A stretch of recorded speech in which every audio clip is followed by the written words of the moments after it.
इंदौर की जीआरपी थाना पुलिस ने किन्नर बनकर भीख मांगने और चोरी करने के आरोप में बदमाश को गिरफ्तार किया है।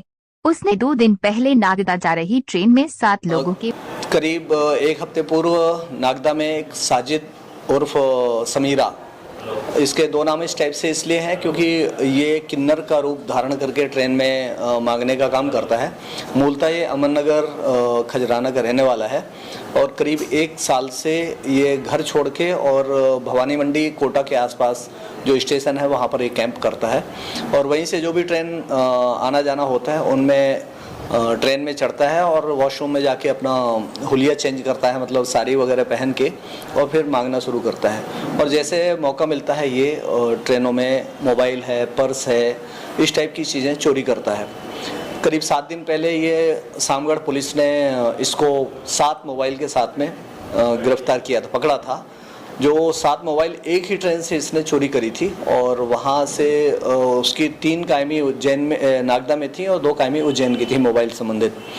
उन लोगों ने जब गिरफ्तारी करी तो इसकी सूचना कंट्रोल रूम के माध्यम से जिले के समस्त थानों को भी उन्हें प्रसारित करवाया।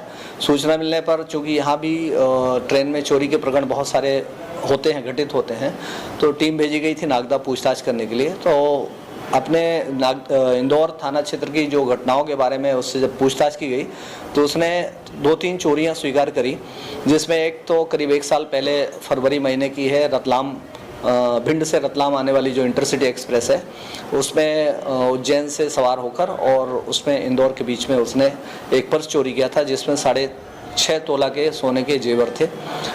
जो प्रदीप किरार घाटा बिल्लोद धार जिले का रहने वाला था, उसका सामान चोरी हुआ था। ऐसे ही अभी 18 जनवरी को एक जयपुर से एक परिवार शादी समारोह में शामिल होकर रश्मि वर्मा पति घनश्याम वर्मा जो सुखलिया के रहने वाले हैं, वो रणथंभौर एक्सप्रेस से आ रहे थे। तो जब ट्रेन में उतरने का समय हुआ प्लेटफॉर्म नंबर 5 में, तो गेट के पास में जो भीड़ इकट्ठी हो जाती है उसी का फ़ायदा उठाकर इसने हैंड बैग जो कंधे में लटकाई हुई थी लेडी, उसमें एक छोटा पर्स रखा था जिसमें करीब 10 तोला सोने के जेवर थे, वो उसने निकाल लिया था। और इसके पहले भी बहुत सारी चोरियां किया है, चूँकि पाउडर जो स्मैक है उसका आदी है, इसलिए बहुत सारी चोरियों के बारे में उसको ध्यान भी नहीं है कि उसने सामान कहाँ डिस्पैच किया, कहाँ पर उसने डिस्पोज किया। कैश जो है, जितना भी कैश मिला उसका तो उसने इन सब खर्चों में उपयोग कर लिया और ये जेवर वो बेचने में सफल नहीं हो पाया, इसको अपने घर में छिपा कर रखा था।